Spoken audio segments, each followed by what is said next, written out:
Snug Life is all about the conversations that you have in the pub. We can talk about bullshit things, we can talk about serious things. 3 childhood friends spread across 3 different continents now. Snug is a home away from home.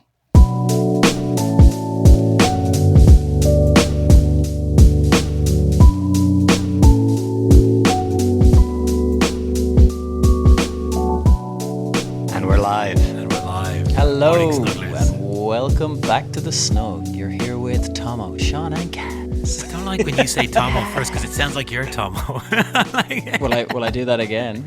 I want to have my chance to say Tomo. Okay, I'll lead you in. Hello, everybody, and welcome back to the Snug. Silly season is upon us, and you're here with.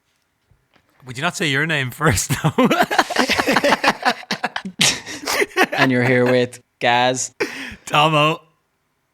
And the one and only Sean. Oh, I would have said the one and only if I knew that was an option. I thought we were bigging ourselves up. Well, we should have been. And I knew you wouldn't big me up, so I had to do I was gonna say. No. You got to be your own hype man in the Snug.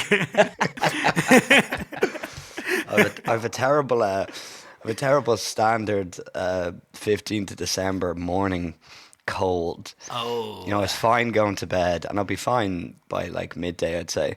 Just got that like, just need to Stuffiness. blow my nose. Well, how has your week been, lads? I'm probably going to be coughing a little through this episode because, Sean, unlike you, I actually have full-blown man flu. Oh man, that's an early onset. Oh, Gaz, when did you get your diagnosis? I'm so sorry. Yeah, self-diagnosed myself there on Wednesday. You are a good physician. Been smashing the cold and flu tablets pretty hard. Yeah, went to work every day though. Haven't really been complaining about it. I think I've been trooping on quite well. What a guy. What a guy. Yeah, no. Well, I knew when I got that video from you down at the beach, dipping your toes in the water, I was like, he's going to have the sniffles after that. Even though it is summer in Australia, actually. Yeah. That's what's so weird about it. I think it was the 2.5 weeks I had in Ireland. It came back in my suitcase and jumped out and got me. That's exactly what it was. It's his heart is still at home. He's still in the winter. He's like living vicariously through us all. Just got me. Do you know the way I was watching ET yesterday, and you know the way he kind of ends up dying because he's away from his home for too long, and then his heart starts glowing again because they come back. This is Gaz. He's just turning to dust in the corner in Australia because he's man flu is me recharging. Tomo, how about you? How are you feeling? I'm grand. I got over my dose finally. The one that we caught back in Milan that I gave to you. That you gave to me, yeah. Very nice of me. But no, my week's been really good. Actually, considering we're talking about Christmas, this week I was yesterday had one of those kind of nice lazy days. You know, get the fire lit, stick on some movies a little early. It kind of feels like Christmas. You know, that kind of like a nice movie during the day. I'm so jealous. You've a real fire. So as we said, we stuck on ET. Oh man, like how long has it been since you've seen that? Like it got me kind of thinking about, you know, you've all these kind of classics that you only really see at Christmas time. And there's such a nostalgia. I don't know if you have these kind of yearly movies. I tend to see Hook most years. Home Alone, obviously. Michael Collins, for some reason, is always on after midnight on either Christmas Eve, Christmas Day or Stephen's Day, and I watch it every single year, and every time he dies, no Mick, every time he dies in Bale na Blah and your man's holding him, it gets get me emotional? every year, lads. So anyway, Do you have a Jemmy in your hand? Usually it's kind of that After little midnight emotions. and everyone else has gone to bed, and it's just I'm kind of. My mom might still be up for the first half of it, but she never stays for the no Mick. So I'm always So you have to go through it alone. Yeah, just sitting there. How can I crying for donate Michael to the Collins. IRA at 2 a.m.? This is it. You start thinking all ideas. But do you have them, lads? What's your yearly, annual Christmas movie that just tends to hit you in the, you know, every time, or maybe you just don't? Well, I have a few. Last night I was actually chatting to Gaz, and I was telling him me and Tess were watching Die Hard. She was like, "Oh, let's watch a Christmas movie." And I said Die Hard because to me it's a Christmas movie. It's a bone of contention, I think, for a lot of people, There's isn't it? nothing Christmas about Die Hard 1 except Whoa. there's, I think, Whoa. a Christmas tree. Whoa. The debate begins. It is the best Christmas movie. Doesn't he write "ho ho ho, motherfuckers" on the guys? he sure as he puts does. them? So that's a Christmas movie.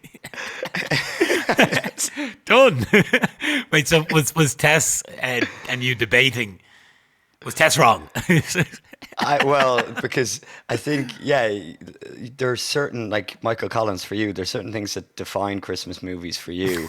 Now, okay, Die Hard isn't to that level because it is a Christmas movie. It's not even. Yeah, I wouldn't categorize Michael Collins, even though I kind of do. I know I'm not. No, the one, like the absolute one for me and for Julie, in fairness, is Love Actually. Can't not watch that at Christmas. That's a lovely one. It's a banger. And then The Holiday is one herself makes me watch the odd time with Colin Firth. That's a very good one. She got me onto that. I haven't seen And that. then otherwise, I don't remember that one. Yeah, We haven't been watching that. We've been watching Die Hard and cool movies get sorry. Oh no, I just watched them on my own. And then, do you know what was the other one, Sean? The Band of Brothers box set. Oh my god! I watched that shit. times. Glorious. 12 hours or something of just amazing winter. I'm just writing that down. I need to watch that again, man. That was the music at the start good. still gets me. Oh, God, it gets me.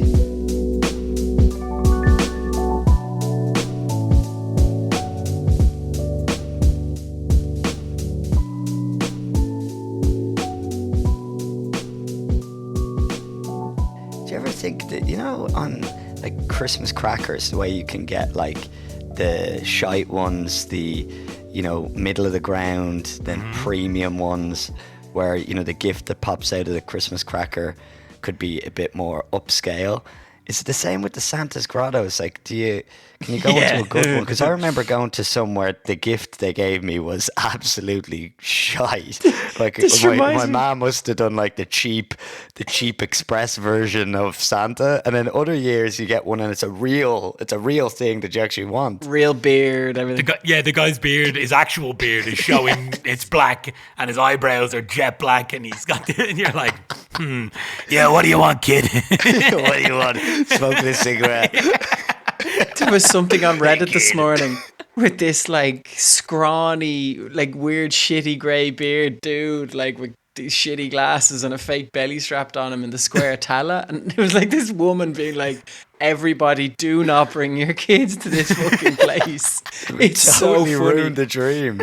Yeah, it's just Adam from up the road there, like with a fucking fake belly and a shite Santa costume. What about the whole way that we lie to children until they figure it out from the age of... No. And I know we're making magic real, but and that's great, it's beautiful, but there is a little bit of a betrayal. Like, did you not feel when you found out about the big man? Now, I'm really sorry if anyone's listening to this and we've just spoiler alert, Santa's not real. But when you found out, do you not remember it being a bit like, why would they do that? Why would they lie to me?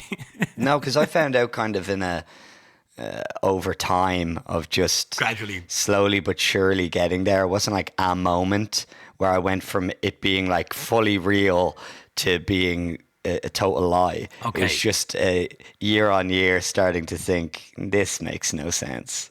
Yeah, the sheer physics of this. Yeah, exactly. That's where it was going with me. Okay, you were starting to think more rationally and you just worked it out rather than having a eureka moment. Yes. So I found a PlayStation 1 with Laura Croft's Tomb Raider that I had been thinking about, and it was hidden in a spare room in my mum's house when I was about 9 or 10. And I took it out and played it and put it back. Oh, Tomo. I said nothing for about 2 years. Oh man, you let your Tomo, your parents just knacker. do the dance for 2 more years. Yeah, and just keep going. Well, everyone knew once you fucking fess up. Like, once you find out, you're like, I don't want anyone to fucking know this because my presents are going to just decline instantly. Yeah, it's true. As you're right, though, you kind of, the physics of it you think about, but then the answer to that is always like, oh, it's just magic. There is no physics in No, magic. man, And you're but like, you choose not to okay. believe. You just absolutely choose not to believe. You're just thinking that Tomo nailed it. Like, no, the sooner I let on, the sooner this gets shit. Yeah, no, I'm with you, Tomo. My presents were at risk, so no. Said nothing. Santa better be real. Did you have a eureka moment, Gaz? Were you a gradual? Yeah, no, there was one thing where my dad had said, I said something walking in to see what Santa had dropped off, and I remember I said something about like, oh, I hope my dad let it slip. I'd say it was hanging out of his arse and fucking completely wasn't thinking, or else that was his way of saying, you better cop the fuck on now. Yeah, grow boy, up. you know, fucking, you know, that's not real. Jerry's like, I know, you know. Your dad being the Garda that he If is. you don't, you're no son of mine. Yeah, exactly. You'll never There'll be be a no Santa detective. next year regardless. Yeah. But no, exactly. As they're spot on. I was 7 years older than my next brother, so I got to be Santa or take part in the whole thing for like an extra 3, 4, 5 years. They were best years ever. They were the best. That's some years. buzz. So maybe that's what it's Yeah. about. I'm sure all of our friends now with kids are just like literally shaking their heads at us, just like these fucking idiots, these absolute muppets. Is there anything else about it? Obviously, like we love the pints and catching up. Is there anything else about Christmas that's just a bit like, There's yeah, coziness. that's Well, what I like getting the And then- house set up. I like getting the house. Oh, And when I yeah, say the that now, and coziness this is too. something I wanted to ask you, is now it's slightly Christmas related, but you obviously have had an open fire at some point, right, in your lives. Even if it's just camping, right? Even if it's just camping. And you become the fire warden. And why? My question is, and I know it's obviously an evolutionary thing or cavemen, but why do we get so attached to building and maintaining a fire? Like there's a real pride. And if you don't, it's funny because I think if you're camping, right, and you don't become the fire guy, you don't care. But if you take on the duty as fireman at the start, there's a weird... It's all you can think about. Yeah. Do you know what that reminds me of, Tomo? And it's literally the penny has just dropped for me here.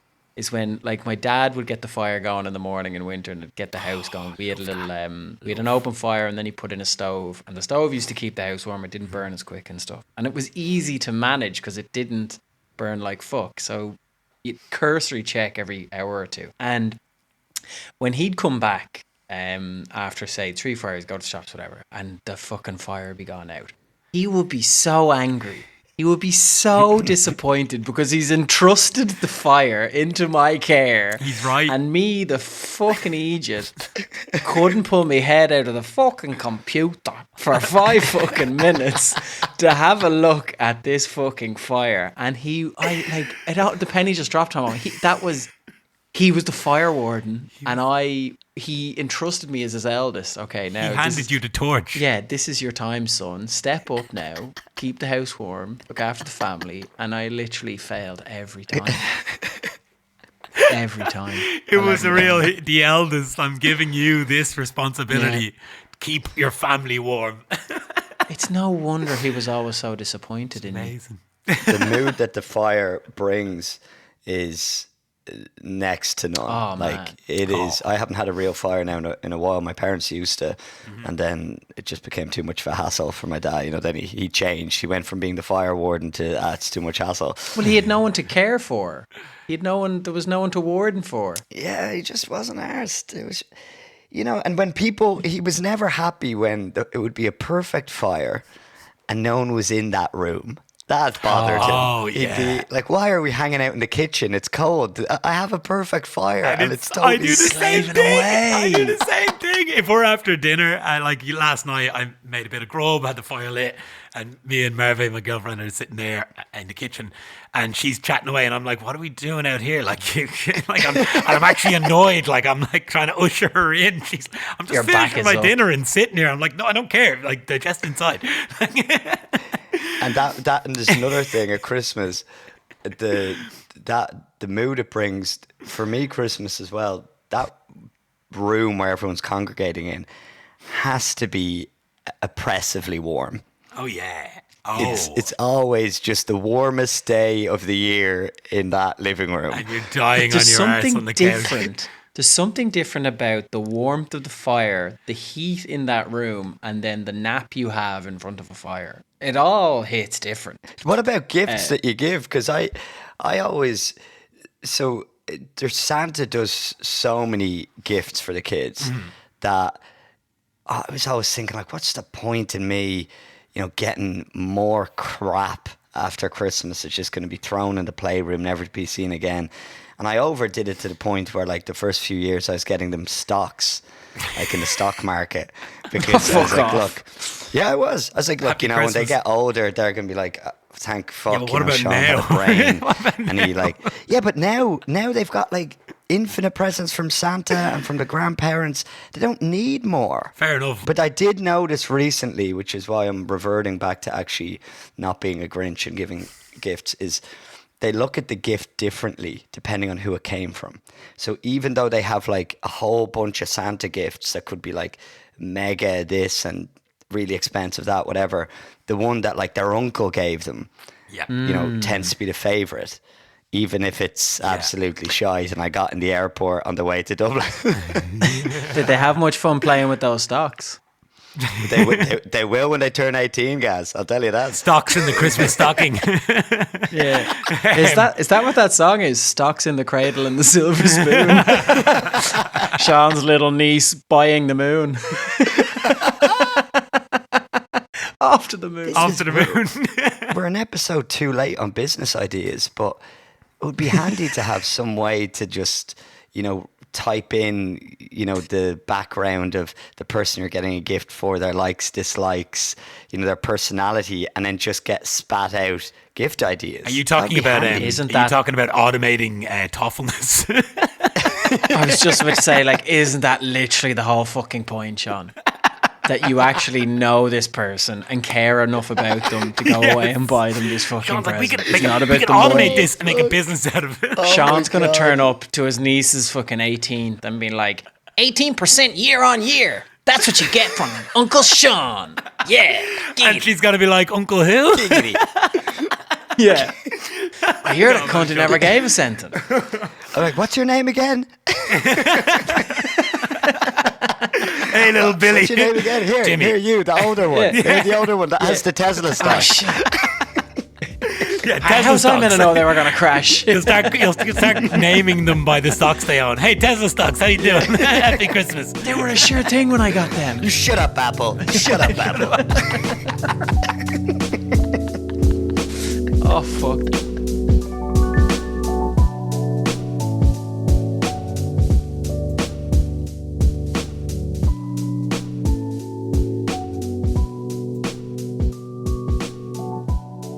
Obviously, you can't have Christmas without Christmas dinner. We talked about the coma thereafter, but is it the best part of Christmas? The dinner.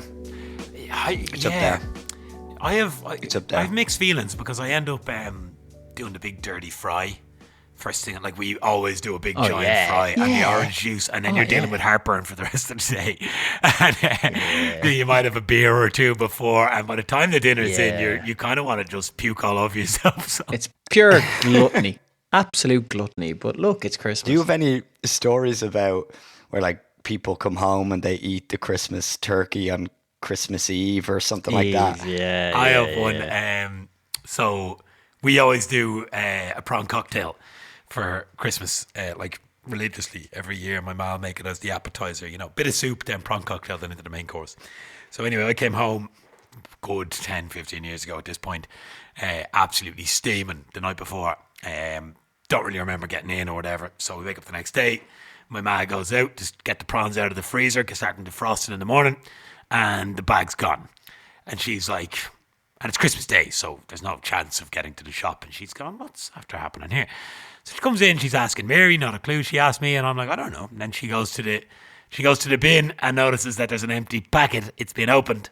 She starts going, Then she opens the dishwasher, and there's a wok covered in sweet chili sauce. So I got in at whatever hour after a feed of pints and decided to make sweet chili prawns through the night. Not only did I eat A few of them I ate the entire bag, so the starter was ruined. And that is a family tradition. It's Family not even tradition. just the random How many starter. prawns did you eat? An entire bag. And he complains about the heartburn, Gaz. Yeah. No wonder. For 4 people. No wonder. Jesus. Anyway, that's my version. Did you feel guilty? No, felt nothing. Fuck you and your Christmas. That's exactly well. That is what Christmas is about, isn't it? Just looking after number one. Looking after number one. Big old T-dog. I've never agreed though with this. You know, you hear some people say, "Well, my family, we just got a bit tired of the same old every year, so we don't do the ham and turkey. We do a roast loin of beef." It's like, Sorry, no. Duck. so Stop. is now the time to Come tell off you that it. we have lamb every year? Oh, Yeah. okay, just Every year, cancel the We recording. need a sidebar here. If I'd have known that about Tomo, I don't know if we'd be in this podcast arrangement we're in. We're a lamb family. We're a lamb family. A lamb family. Stop saying It's it. completely taken the wind out of my sails for this I'm episode. sorry to have offended you so. I've heard of duck and goose. I've heard of like duck and goose. I've never heard of lamb. Yeah, well. So what Is do you that have? not Like an Easter thing, spring lamb? Yeah, I think you can do what you want. Like, is it turkey and lamb? Like, did your mom just hear it wrong? so my mum used to always make turkey and turkey and lamb. My mum used to always do the turkey and lamb, and we kind of realised after a while that we weren't really buzzing off it that much. I don't know if it was her forte, but then we started realising as the years went on that we were enjoying Easter dinner a lot more than Christmas dinner. So I think there was a memo sent upstairs to the management office. To management. I have a feeling actually this is a religious thing, and Rita actually Lamb of God. literally translates the Lamb of God. Who takes away the sins of the world. Well, guys, can we continue this conversation about like normal people that have like? Yes. So you do ham, Yeah. turkey, roast spuds, Oh, right? About 14 different breeds of spud on the plate. Yeah. Oh, yeah. And it's then some whatever. veg. It's piled so high. You got gratin, you got mash, you got roasties, you got regular boiled. Just gravy all over everything. I love like after you Oh, put lads. all these different things on, you just get that jug of gravy. On it goes, absolutely everything. swimming. Soaked. Swimming. Swimming in gravy. Yeah. Do you know, I reckon like weigh your plate the next time. Weigh it before and after you put the food on it. And just acknowledge what you're doing to yourself. It's so much food and it's so good. Yeah, I mean, I don't know how you can even eat we don't even need any food after that. No, it's disgusting. And because then the desserts come in, and I've never, from a child on, these Christmas desserts are the most overrated things I think that have ever been created. From mince pie, and they're all the same. Mince so if you pies. don't like, so I don't like mince pies. It seems to be the same What's the pudding? contents in the pudding. The cake isn't far off. They're all the same. If you don't like raisins, you're done for. Gaz, we're gonna need a. I think Gaz is air freshening or something back there. He looks like I someone's think there must be a bug. We have a cockroach. cockroach. A cockroach. Oh, hold on. Let's just swap gears for a minute. Mid-pod cockroach. Cockroach watch. Gaz, can you film it? Can you film it? I don't know where he's gone. I ran. I should have put the fucking camera on him. I'm so freaked out by them. You should Really? have seen his reaction, Tomo. Did you see it? He went, oh, I've and seen he him. just got up. I thought it was either Julie coming in to tell him to shut the fuck up or something else. What's the crack with the roaches, Gar? You got a little bug spray for them, or are you gonna get it? Are you gonna get a lighter and is that a can of Lynx? No, I've got a spray that fucks them up, but like I don't know where the fucker's gone. See, Tomo, this is Australia. This is what would scare me about out there. The bugs. You And know, Gaz, was that definitely? Are you sure that wasn't a tarantula? Fuck off. Oh, he's searching for it now. Seen something crawling on the floor. It could be a black widow. It could be a snake. Small snake, mind you. He's got his torch out on his phone for some reason. Yeah, I think that's probably only going to lure in the spider. I have him. He has him. He has him. He's Yes, Gaz, get him! Get him! Get him! Get him, Gaz! This is definitely staying in. Get him! Get him, Gaz! Go on. Go on. Stomp, Gaz! Stomp! Use your feet! Oh my god, this guy is like Oh, you can't get him down. industrial. Like this is Tomo the cockroach world. Okay, I'm gonna leave him there for his ancestors to know. But I'm gonna Nice. close the door. Yeah, no one's gonna cross you now, Gaz. No one's gonna cross you. Tomo, do you think, like, I thought people got hardened when they moved to Australia because they're used to spiders and all. No. A cockroach has gas like this. God almighty. Imagine if it was actually something dangerous. You want to see me when I first got God. here? Oh my God. If I seen one of them, I'd move out. Really? Right, well, that's put me off my food. But, Yeah. Back to dessert. But you see, I get off I've been very rude, like, forever at the dinner table Christmas, but now it's a tradition, so it's okay, where I leave the dinner table after the main course because I don't partake in any of that messing. Sean. And I leave and I go over to the couch. I get my spot first and I start cracking into a selection box.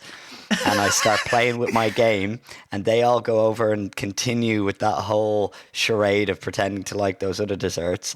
And then I get called up or shouted up to come and see the little flame on the thing, which has always causes a bit of drama. You know, it's like you heat it Never up. lights. It Fucking never lights. lights the way it should.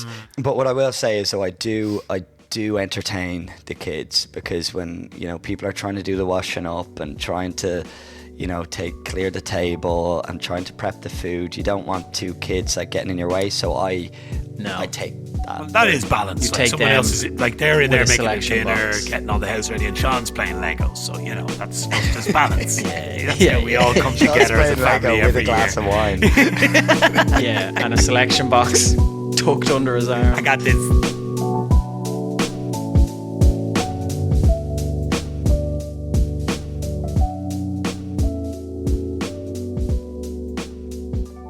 So one of the things I've been chatting to a lot of people about, it being silly season, is Christmas parties. So yeah, I left Ireland, came to Australia, and I was only working in Ireland for like 3 years, so I was young, and Christmas parties there at the time, this is whatever, 10 years ago, were kind of like I described, like they were this big blow off of steam where everybody just got Larry, and I was like, right, this is great. Came to Australia, the first company I worked for, like proper professional setup with like chief executives and like a C-suite and like a global operation with offices around the place. So there was like 300 people in this big function hall, let's say ballroom function hall, and there was like a big spread and it was lots of fun, free drink, and I obviously went at it like any Hammer and tongs. decent young Irish man and flat to the A man. point to prove. Yeah, now like I was totally fine. Wasn't messy or anything like that. We were all having good fun. There was a good few young Aussies there. We were all Until. having a crack. But yeah, so this is when it gets funny. So we get to the end of the night and the lights come up and somebody comes over, like the PA in the function room, was like, okay, can everybody start making their way to the exit? It's over here, blah, blah, blah. So people just start funneling that way. It's going really slow. I kind of get there about 5 minutes after this all started, and I could see they were getting flustered. They couldn't get everybody out. I was like, give me the mic. I'll have a go. So, not like I didn't think she was going to give me the microphone. She gave me the microphone. Then I was kind of like, oh, this is an opportunity. And I'm not really familiar with the fact that a lot of people there are like very professional, senior, probably haven't even been drinking. And I'll hold my fate in their hands. So I then, moment of genius strikes, and I start to sing You'll Never Walk Alone, because I think that everybody there will know that song and sing along with me. So I get through the first kind of bars of that song and realize I don't know the words. It's like, considering most Liverpool matches are on at 3 a.m. Yeah, no one knows it, right?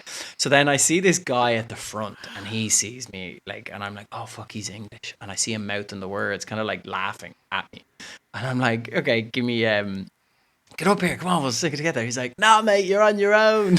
It's like fucking it's like, that's when I realized I was in too deep. So I look around the room, everybody's just standing there with their phones out, no one's singing, and they're all kind of laughing. The new And like guy. it's not, no, that's it, the new guy. It's not kind of like not laughing bringing with people you. together, and no, exactly. And I got to the next chorus. I was like, will I try and mumble through another verse?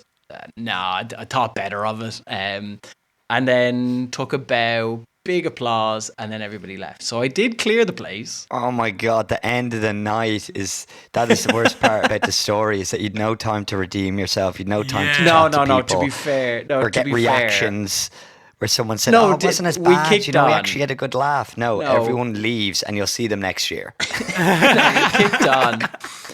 I was there with a couple of people afterwards, and a couple, like, what had happened, and this is what I didn't realize, was that nobody wanted to be seen to be like part of this kind of rowdy thing. Whereas outside, like, some really senior people came up and put their arm around, like, that was brilliant. Where did you come up with that? Like, but in the thing, it was like nobody wanted to be part of it. Yes. So I died a death up on that. It wasn't, I was about to say stage. It was beside the exit door. It sounds like you planted a seed in hearts and minds. Oh yeah, I won a lot of. You won them over. They didn't show it. Yeah, I think so. Well, people knew who I was then after that. At least Tomo, that's what he thinks happened, and that's what he tells us. I left the company soon after. I have a feeling after. Yeah, at least that's what I think HR said. The day after, I was very hungover. I couldn't really remember. Yeah, and after a few sambuca shots, this is what Gaz's self-diagnosis of the whole situation was. I think everyone really liked it. I think they did. Yeah, Pretty sure. definitely. The sea level said you really brought us all together. They didn't come near me. When did they give you your dismissal letter? No, I actually left. Was this your old job? I assumed you're not still there. I surely. left. No, God, no. I left of my own accord 3 years later. Thank you very much. I didn't make much progress in that business. 3 years of being that guy.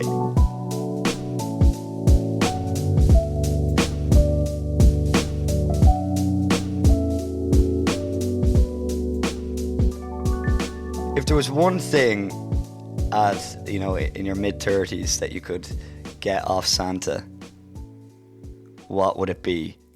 Remember Men in Black? Remember the little memory eraser they had? Yeah, you want that for yourself. Mm-hmm. How good would that have been after you sang You'll Never Walk Alone to a room full of people that you barely knew? Just bang. Undo That'd the be whole great. thing. Wait, for And you or could them? try everything. Because I'd actually just love to have it for myself. I'd probably do myself after.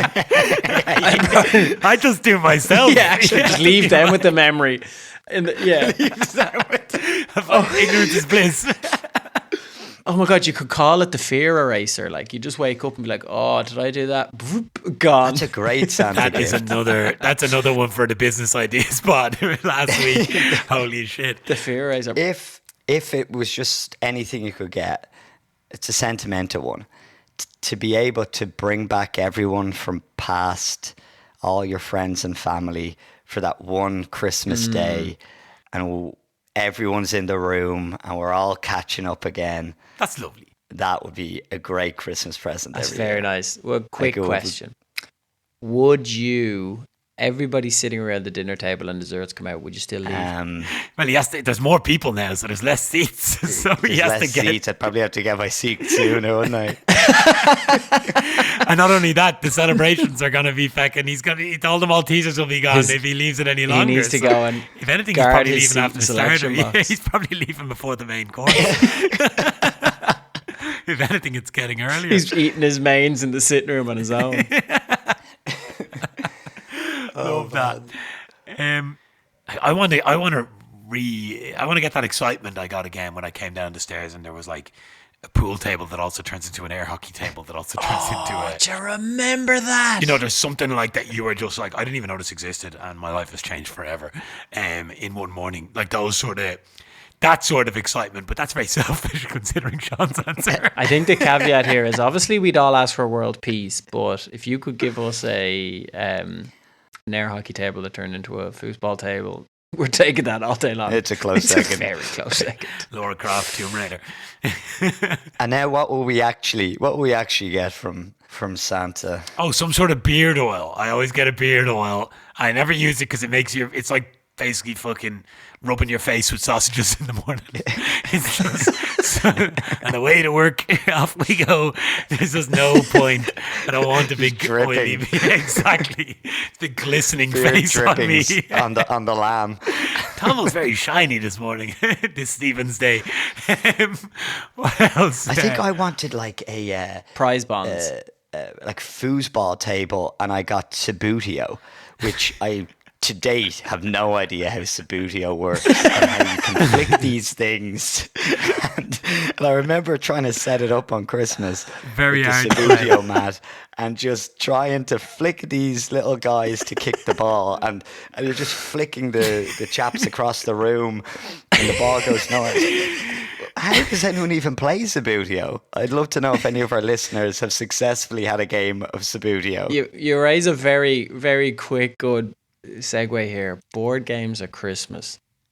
All the love leaves the room fairly fucking quick when Monopoly gets a bit Monopoly is heated, a doesn't it? Relationship killer. We have a traditional game of Ludo every Christmas night, and we wait until about 9 or 10. I love Ludo. And it's me, my mum, my sister, and my brother-in-law. And the winner, we only play one game because it makes it super high stakes. It's one game a year. And the winner of that one game gets their name written on the box like a trophy. And I'm still not on the board, lads. And it breaks my heart every year. I pretend it doesn't wind me up, but I'm always so angry when I don't. And my mum and my brother-in-law, who love each other and have this extremely good relationship, they absolutely put the boot into each other every fucking. They're like, and it starts off very like jovial slagging, but as it goes on, the tension ratchets up, and the two of them are like, they're really going for it. Each other's throats. I'll let you know if I end up on the board this year. I really hope I do. Fingers crossed for you, T. That is so good. And I love the high stakes, like one game only. That there's no One chance. That's so good. One chance to be immortalized on the Ludo board. One chance a year. You got one chance to step up. I love that. It's a cleaner way to do it, guys. It's a lot cleaner than Monopoly that will last hours and hours of, anger and, laughing things off, but you really are not happy with how that played out. And when you get knocked out of the game, you've got hours just not to be involved in it. Like the Ludo one hit is the way forward to keep families together at Christmas. That being said, Sean, it sounds like if you got fucked out of a game of Monopoly, you'd be fairly happy. Yeah. Off I go, get my curly whirly. Down to the couch, not a bother. Oh, I'm first out again. Oh no. We played cards. We played with all like my granny's aunts. We'd have this game of Stop the Bus with cards. Wait, so your granny's aunts? Yeah, so my great aunts. What? Wow. And that was their game that we all played every year, and there was high stakes in that game, and it would go on and on. High stakes, slow pace, I'm imagining. Is that a Queen of Hearts or is it a Queen of Diamonds? Oh yeah, some of them would play that game, Tomo, but I knew they were sharp as a tack, The old cataracts. what do you have over there? You've just reminded me. My dad's family all play. It's like 25. It's like a game with matchsticks, and you win they call it a trick. And people who listen will know the game, but it's similar, Sean. Like it's all fun and love, and then they start that game, and they would be at each other's throats, shouting and roaring at each other. Like it gets a bit mean sometimes, and they just love it. It's great. They love it. But the crack you knock out of it. Can you? I really hope you need to update us and the listeners on how it goes. I will. I want to hear. Well, to be honest, I can probably save you a little bit of suspense. There's a good chance I won't be on the board in 2024 if we're going off the previous years. I want to rob that tradition, Tomo. I think that's really good. Oh, dude, honestly, it's because of the we've only been doing it about 4 years. We haven't been doing it the entire time. We came up with it a while ago, and the immortalizing on the box, it creates an esteem and a pressure that everyone wants to be on that box. That's so good.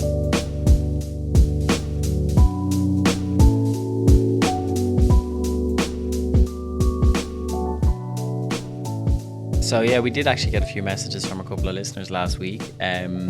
a lot of resonance with my business idea that already exists to have Uber that comes and drives your own car home. So yes, message received. Yes, it does exist. But wildly enough, and I sent this to you guys. Well, I tried to actually. I think I just sent a generic link to facebook.com because I'm old now and not able to use technology. But in one place in Australia, Melbourne or somewhere, Queensland maybe, they've launched a towing business where so it's a rideshare, it's Didi, it's similar to Uber, but they'll come with a tow truck and pick up you and your car. You'll sit in the front of the tow truck and they'll just drop you and your car off at your house. Unbelievable. That's a great idea. Yeah, but so those things are existing. It sounds like they're scaling up. So yeah, it was a good business idea. I just had it too late. Look, I'm not gonna bore you guys with all the messages I got from people wanting to invest with me. I'll keep that on the side. But I don't want to call anyone out. I will say, Eric Reardon, thank you for the message, which states, "Put 1,000 snug coin in for me. You're in, buddy, and you're welcome."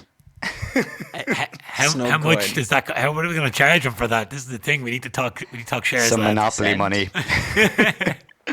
And also a shout out to Brittany in the US, who said she listens every week and feels like she's just at the pub having a chat with us.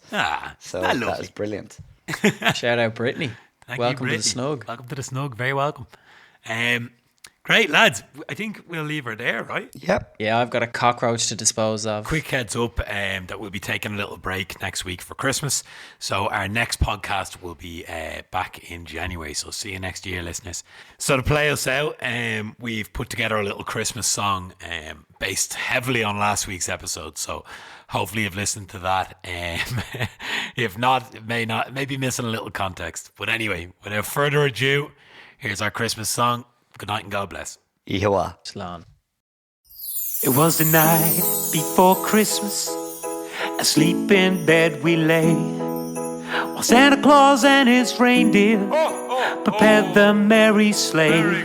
Encyclopedia for little Gary to fact check all day long. A packed suitcase for little O'Leary. Thanks, Santa. With all his favorite clothes. Wowzers. And what about little Tomo? What would he find under the tree? Why, a samurai sword and a time machine with Hitler's exact whereabouts at a specific time and location in 1938. A valiant noble cause that changed the course of history.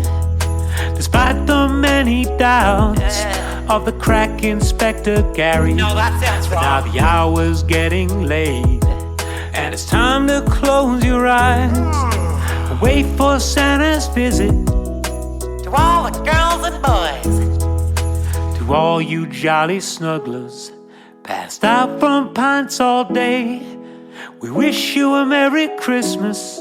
Snug life is the only way.